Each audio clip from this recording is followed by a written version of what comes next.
Hello there, I'm TechO from TechO.com. I often work in planning and see a lot of people produce their plans with the correct sort of chapters in them. They'll have a vision, mission statement, and they'll work out their goals, and then obviously from their goals they'll work out strategies. But often I have to ask the question, are these components related to each other in people's planning methods? For example, do the strategies, if you implement them, actually achieve the goals? Or are they merely a series of actions? And are the goals that are described actually elements of the vision that you're trying to achieve in your business or your organization? Many people, when they do planning, don't relate one item to the other. They seem to go through and do a checklist and say, okay, this is our vision, this is our mission. Right, now what do we have to do? Oh, okay, I think we better set up these 4 goals or 5 goals over the next 10 years. Oh, and how do we achieve those goals? Well, each one will have 2 or 3 strategies. But they don't ask themselves the ultimate question. What is it that you're actually trying to build and plan for? Surely what you're trying to build and plan for is the achievement of your ultimate vision of your business or your organization. So in the way I do planning is I always tell clients to quantify their vision. They need to actually describe it in such a way that they know when they have arrived in a form of reality. And the tool that I use is something called the balanced scorecard that was developed by Kaplan and Norton out of Harvard Business School. It was a way of looking anew at performance measurement in a context that said you don't simply do one thing in performance management. How you develop your business or your department or indeed your staff depends on a number of things that balance each other out. So I use that and adapt it a little bit to test my clients' visions and therefore their strategies to see if it is going to help to achieve that vision in the long run. Now, the balanced scorecard describes 4 perspectives, and in the way I adapt it, the 4 perspectives are from the perspective of the owners of the business. You might call it the stakeholders if it's a charitable organization, for example. The second perspective is from the perspective of the customer or your beneficiaries. The third perspective is from the perspective of your team, the people who work with you, who help make your business or organization a success. And the fourth perspective is one of finance. So how do we use these to quantify or describe the vision? Well, you simply ask a series of questions in each of those 4 perspectives.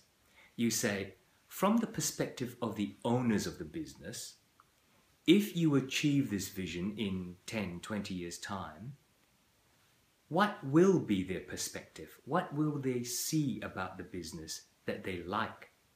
So you might go through a series of things that you think the owners would like to see, such as a constant stream of dividends, a good reputation that they're proud to ally themselves with, a series of things that, as the owner, if you've achieved the vision, that's what you want. You then go on to the second perspective and you ask a similar question. If we have achieved this vision, what will our customers see of the business? So you might go through and describe that perhaps it's available everywhere. Your services and your products are available everywhere if that's important to your vision. The customers might say they give great service. They're very responsive. So again, you describe the things in your vision that the customers would like to see once you've achieved it. You can guess where I'm going to next.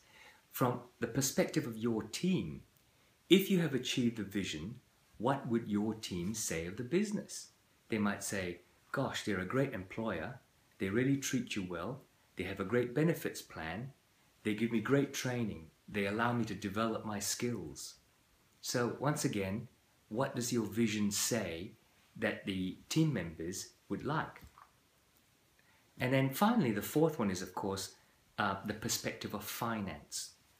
And you might ask yourself, once the vision is achieved, what will the finance of the business look like?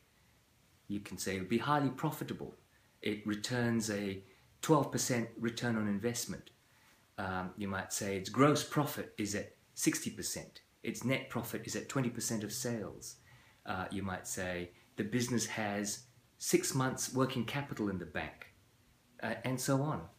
So using these 4 perspectives, if you put your vision statement in front of you, stand in each perspective and answer the question, what will the business look like when the vision is achieved?